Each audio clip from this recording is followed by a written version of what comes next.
You know, a lot of times it's easy to get confused with the law of Moses and the Ten Commandments. They were two completely different things.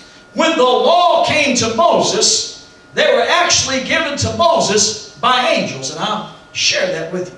In other words, the law, all of the rules and stipulations when they came, it wasn't directly from God, it was through a mediator.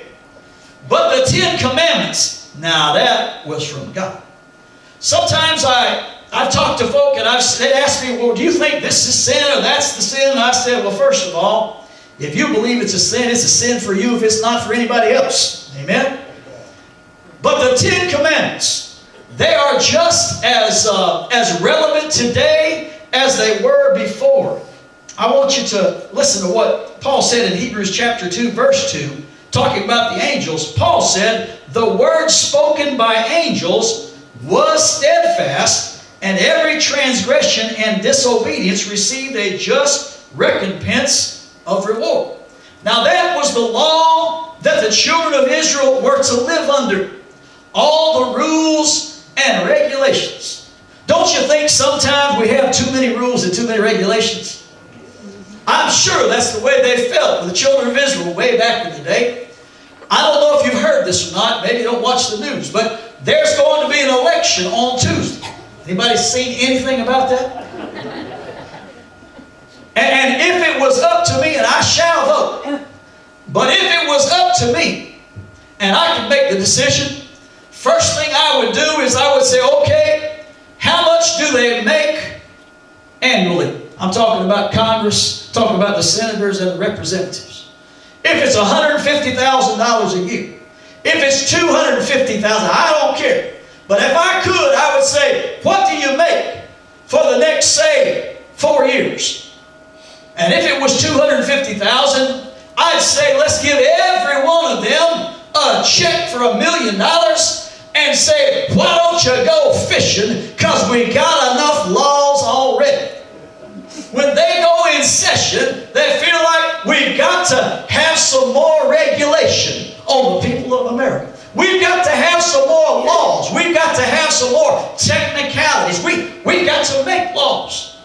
But boy, there's a time you feel like, all right, we've got enough. We can't keep up with the ones we've got. You see, the law that come down through Moses by the angels, God's mediator. 600, hang on just a minute, I've actually got how many it is. 613 rules. Now, some of the rules were things that you don't do, and some of the rules are things, boy, I started to say that you do, but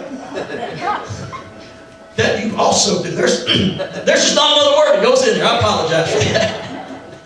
But anyway, of the 613 rules of the law, 365 were things that you shall not do.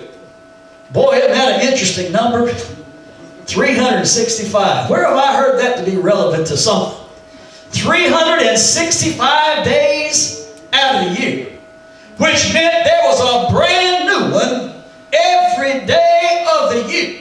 And the children of Israel somehow were supposed to try to keep up with all of that. In addition to the don'ts, there were 248 thou shalt do. One for every bone in the human body and every major organ. Now, isn't that something how that would work out? You see the difference of the two, Moses' law and the Ten Commandments. Let me just kind of read a little bit to you, clarify things. And I know I'm not going to get through all this today. We'll hopefully finish it. But I'm hoping that you'll take something from this. Amen. That you'll learn of the Lord. Moses' law was called the law contained in ordinances. In Ephesians chapter 2 verse 15 said, having abolished in his flesh the enmity, even the law of commandments contained in ordinance, for to make in himself of twain or two a new man, so making peace. What that's saying is that the law of ordinance contained enmity. What does that mean? The enmity that it caused was this. It put bad blood between us and our Maker. Why did it do that? Because there's no way you could keep up with all the laws. There's no way you could keep up with those things.